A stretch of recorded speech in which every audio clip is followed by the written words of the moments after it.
يوسف، ايه؟ هو احنا عندنا اتوبيس في بيتنا. عندنا اتوبيس في بيتنا؟ انت جبت يا ابني الكلام ده منين؟ انت بتخبي عليا عشان عاوز تلعب بيه لوحدك، صح؟ العب بيه ازاي؟ في حد ما بيلعب بالاتوبيس؟ ما انا قمت امبارح بالليل عشان اشرب ميه من التلاجة. سمعت في اوضه النوم بابا بيقول لمرات ابويا، اللي هي مرات ابونا انا وانت يعني، بيقول لها اركبي، قالت له استنى لما يقف.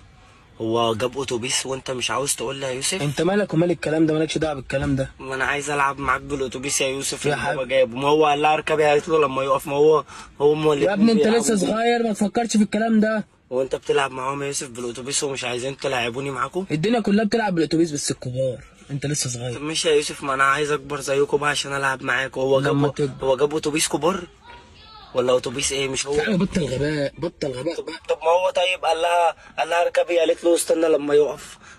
طب ما انا عايز اركب معاكم يا يوسف والعب انت ما معاكم. ينفعش تركب. طب ما هي ركبت.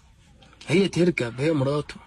ما هو ايه اللي جاب مراته يا يوسف؟ ما انا ابنه يا يوسف، المفروض برضه انا ألعب حاضر، بالأتوبيس اخليك معاكم. تركب واخليك تلعب واخليك تعمل اللي انت عايزه.